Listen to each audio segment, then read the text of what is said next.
What's up? Rob Pirie here, and today we're doing another tutorial. A tutorial on coffee bags. Oh man. You know, I've often said, if you take life too serious, you're gonna die unhappy. And you don't wanna die unhappy. Nobody wants to do that. Die happy, you know? Guys, my roaster's still down. I got a tattoo. Life's great. I'm just kidding. No, this is Finn, all frozen. So if y'all see that, it's like a washable thing. Little daughter picked it out. We're going over something today. Pretty cool. We're gonna be going over the back of a coffee bag, decoding the coffee bag, understanding the coffee bag, understanding the back of the coffee bag, figuring it out, all that. A lot of times people come up to me, pick up the bag, and they squeeze it. First they smell it. Ah, Bob, this is amazing. It smells so good. And they'll do one long one like that. And then they look, and they're like, hey Rob, what's all this stuff on the back of it, man? I mean, that's a shit, but what's the stuff on the back of it? So that's what we're here today for. I'm going to basically explain to you what all the stuff on the back of the coffee bag means. Let's just jump into it. This is the back of a coffee bag. Most of them are going to be pretty much the same. I mean, let's just face it. We all kind of copy all the other roasters that are kind of doing it. I mean, it's just simple as that. You know, you see somebody's bag and you're like, oh, well, they got the altitude, the variety, and the roast, and the notes, and all this.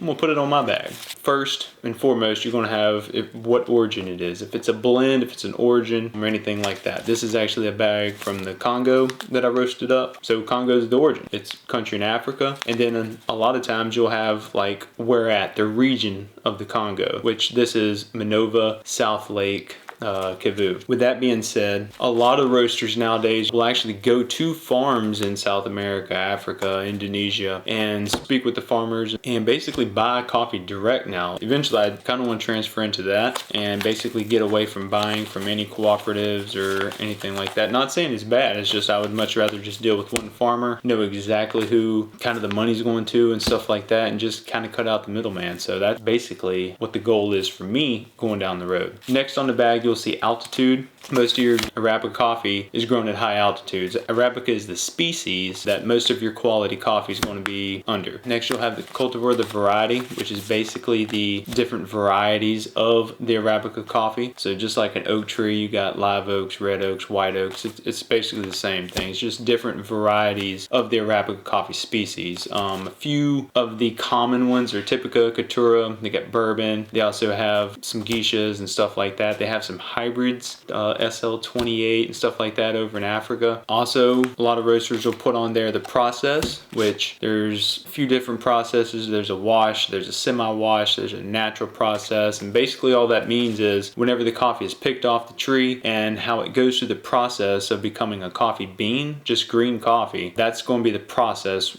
that's usually on these coffee bags, which has a pretty good little effect on the coffee. So washed coffee is usually a little bit brighter, it seems like. Natural coffees, for me, they just have a little bit more body and a little bit more like spirit. The natural process usually leaves the cherry on the seed as it dries out. So you just lay it out and it dries out, and then it's basically raked a bunch of times and it falls off and blah blah blah. But the wet process, basically you're just going through a depulper and you're taking the fruit off immediately. Not immediately, but you know, pretty quick.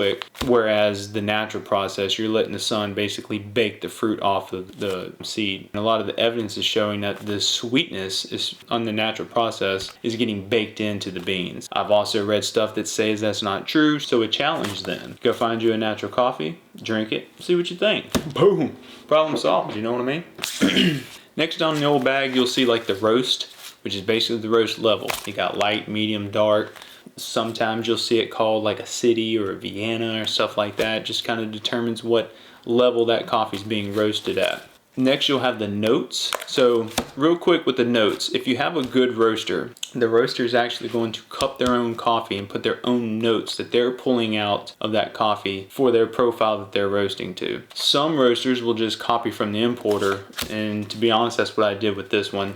in the beginning, because in the beginning, you don't know what the shit you're doing. Let's just be honest. Yeah, but that's really not fair, because what the importer's roasting at, the machine they're roasting on, the profile they're roasting to, is probably completely different than what you're going to roast it to. They may have roasted it darker. They may have roasted it lighter. I don't know. The notes and the score don't need to come from the importer. They need to come from you as the roaster. I have the score on mine, which is actually the score just from the importer, which I'm probably going to not include on my coffee in the future, just because it's not accurate. In my opinion, I think it's kind of misleading. If you see a roaster that's putting on their notes and you taste the coffee and there's nothing like you're tasting, they probably just copied it from the importer. Also, same thing with the score. If you score it and you're like, wow, they got a 95 on here and this tastes like 86. So you got to be careful with that.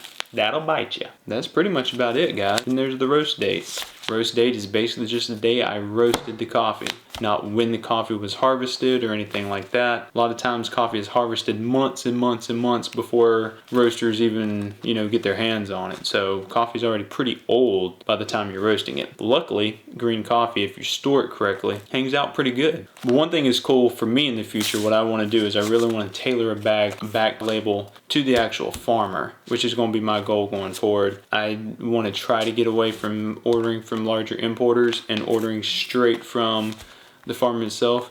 Obviously, you're going to be paying a lot more at that point. I'm probably going to cover that in a future video. Basically, why specialty coffee is so expensive. Now, this is the point where it gets a little intimate. You know what I mean? I'm going to ask you something, and I need you to just bear with me. Will you like, subscribe, and comment? If you comment, I'll go down there and I'll answer it. And again, it just ain't like a thanks, John. No, I go down there and I answer the heck out of them. If you have questions, if you need some answers, I'll come up with something. It might be made up, might not be true, but I'm gonna give you something. On a serious note, if y'all have any questions, seriously hit me up. I'm always down there. I'll answer anything you got, and that's pretty much about it.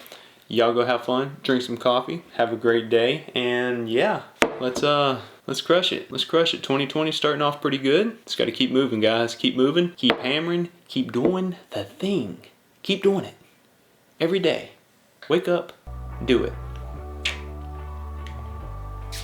I love y'all. Well, I guess this is goodbye. I'm going to miss y'all. Till next week. Every Friday. Every Friday.